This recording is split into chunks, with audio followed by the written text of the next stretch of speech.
You ever get the feeling that our whole society might be operating under some kind of shared delusion? Well, about a century ago, the writer D.H. Lawrence was pretty sure of it.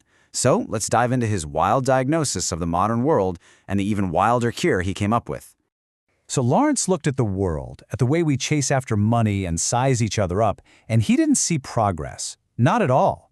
He saw a type of insanity, a society completely obsessed, just running frantically after one single all-powerful thing. And there it is. He just comes right out and says it. For Lawrence, this isn't just a personal problem, a little greed here and there. No, he calls it a vast collective madness, a sickness that gets into everybody. Because if the whole crowd is mad, then every single one of us is carrying around our own little grain of insanity. Okay, but here's where it gets really fascinating.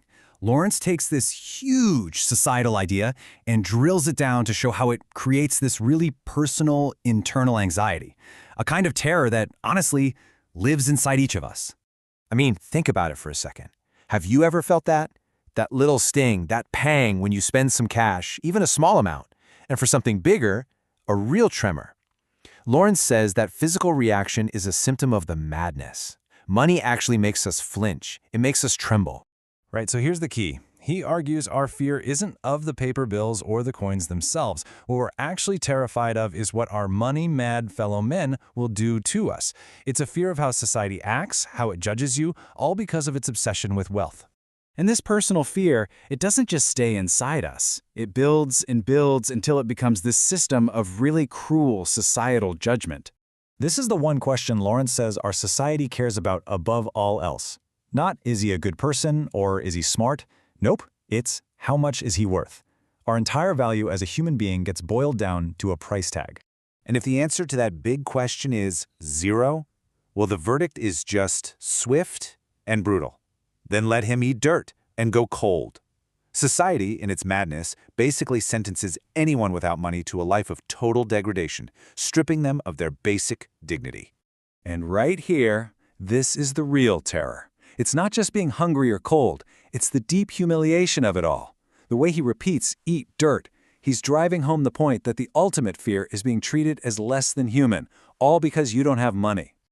But after painting this incredibly bleak picture, Lawrence doesn't just leave us there in despair. He flips the script and pivots to a solution that's so simple, it's actually radical.